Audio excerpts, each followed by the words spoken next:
আমার চ্যানেলে তোমাদের সকলকে স্বাগত। আজ আমরা ক্লাস 5-এর রায় মার্টিন প্রশ্নবিচিত্রা থেকে পরিবেশের প্রথম পর্যায়ক্রমিক মূল্যায়নের 14 নম্বর স্কুল সলভ করব।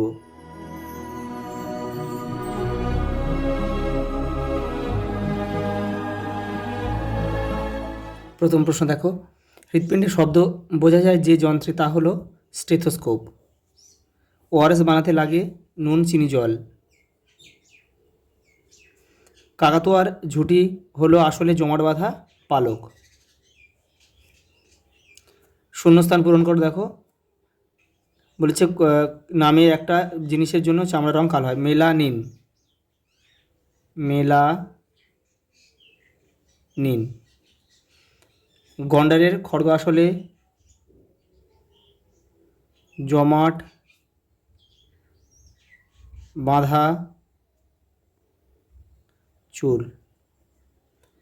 সাপ, বেজি, কাক, চড়াই এরা সবই হচ্ছে বন্য। এটা তোমাদের বইয়ের এটা 49 নম্বর পেজে তোমরা এটা পাবে।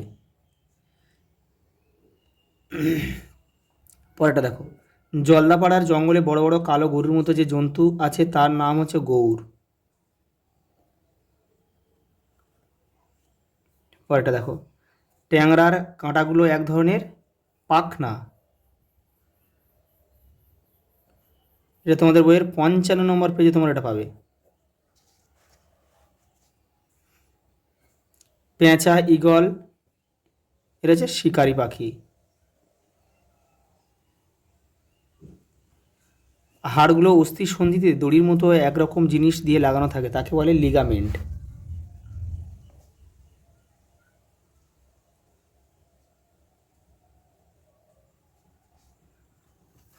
দেখো একটা স্তম্ভ দিয়েছে।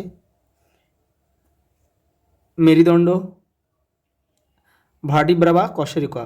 এখানে আমরা 3.1 লিখব। কেউ তীর চিহ্ন দিয়ে মেলাবে না।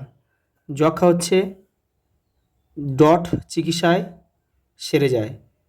3.2। কেঁচো মাটির সজীব জৈব উপাদান। 3.3। দার্জিলিং চায়ের জন্য বিখ্যাত। 3.4। পটাশিয়াম পারম্যাঙ্গানেট জল শোধন করতে ব্যবহৃত হয়। তাহলে এটা 3.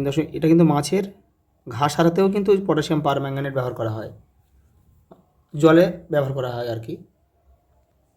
ওটা দেখো, কাঁধ থেকে কনুই পর্যন্ত হাড়ের নাম হচ্ছে হিউমেরাস।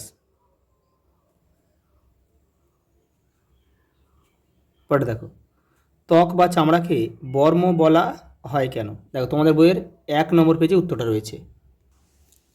এই দেখো যে আঘাত থেকে বাঁচায় হচ্ছে বর্ম।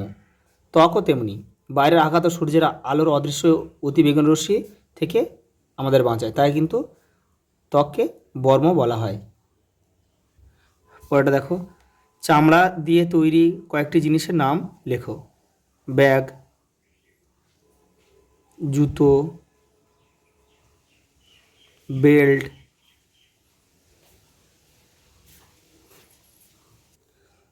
পরের প্রশ্ন দেখো, রক্তাল্পতার দুটি লক্ষণ উল্লেখ করো। দেখো তোমাদের বইয়ের 8 নম্বর পেজে রয়েছে।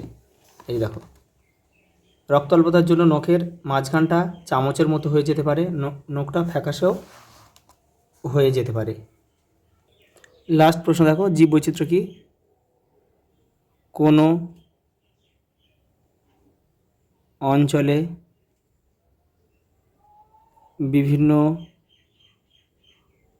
উদ্ভিদ ও প্রাণীর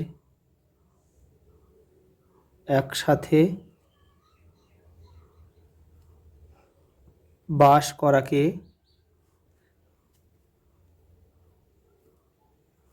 জীব বৈচিত্র্য বলে। আচ্ছা, এই পর্যন্ত। দেখা হবে পরের ভিডিওতে।